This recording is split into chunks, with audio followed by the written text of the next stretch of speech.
So I guess I better just tell you a little bit about my daughter Lauren and how special she was. Obviously everybody is special, but her purpose in this synchronistic story.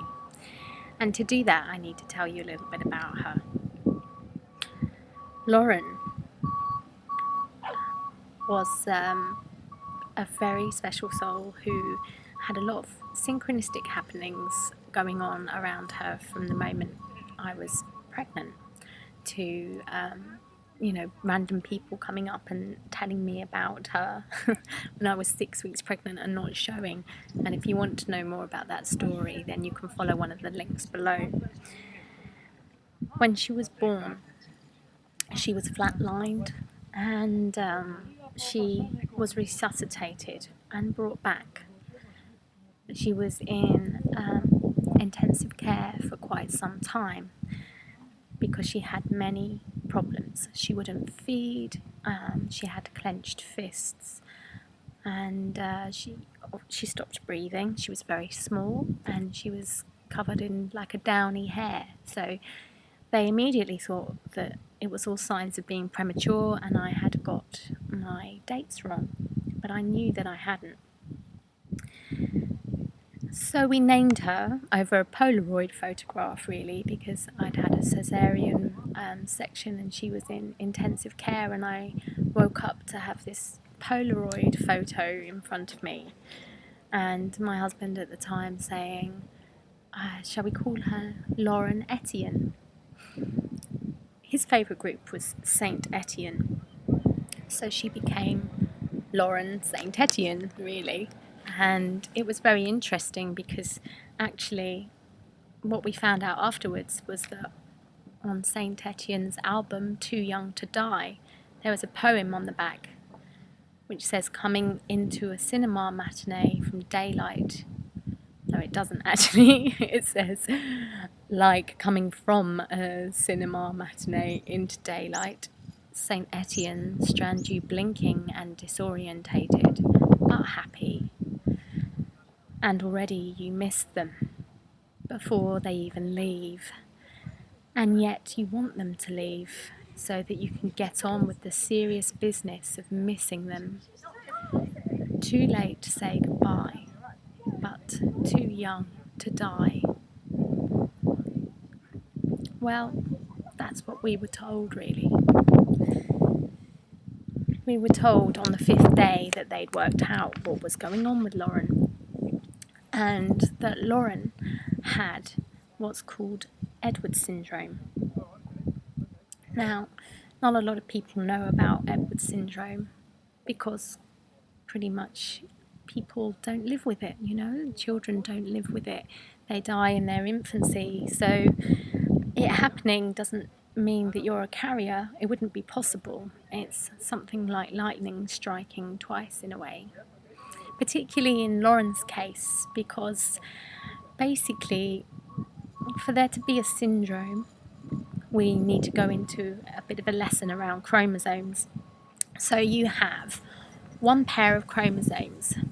You get one from your mother and one from your father, and usually everything splits evenly, so then you end up with a perfect working human body.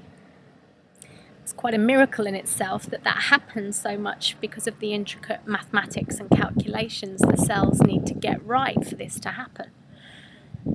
So maybe it doesn't happen as much as we think. Maybe there's theories that miscarriages actually are because those calculations didn't go right, in a sense.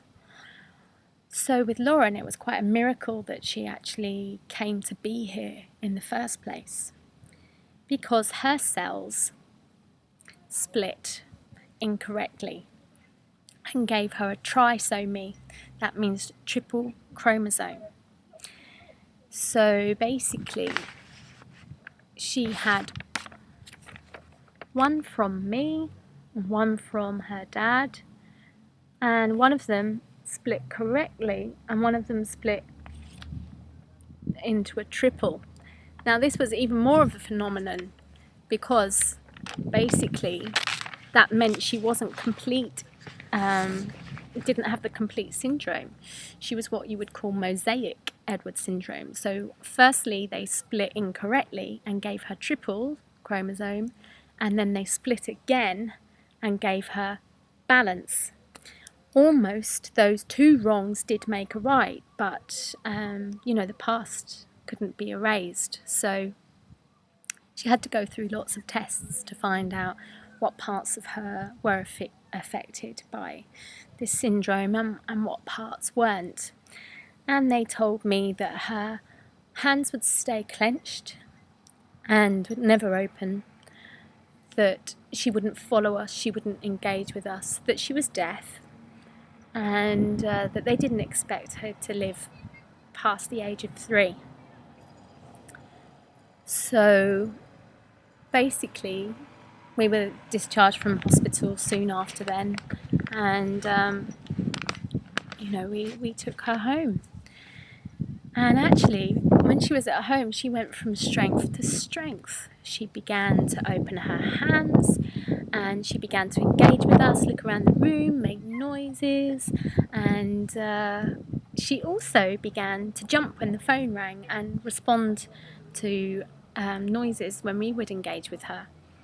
And I said, she's not deaf, she's not deaf. And eventually they took her back into hospital and did another test to find out she had now A1 hearing.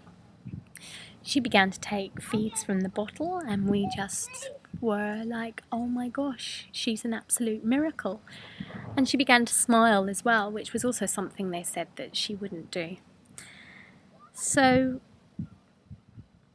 we were just feeling that our little girl was going from strength to strength, and that maybe she would be the one to prove the doctors wrong. But it wasn't to be.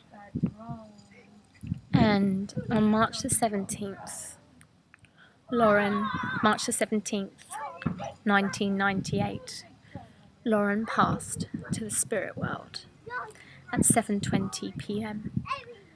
And when she did, it was incredibly peaceful, just like it was in the dream that I'd had. What followed was 2 years of pain for me. Even sleeping wasn't an escape. I would have reoccurring dreams about Lauren, finding Lauren, and I'd be too late and she'd be passing away. So I'd be losing her in my dreams over and over again, and then I would wake up in the morning and realise it wasn't a dream, and the whole reality would set in so much. It would be like she died again every single morning. I was mourning.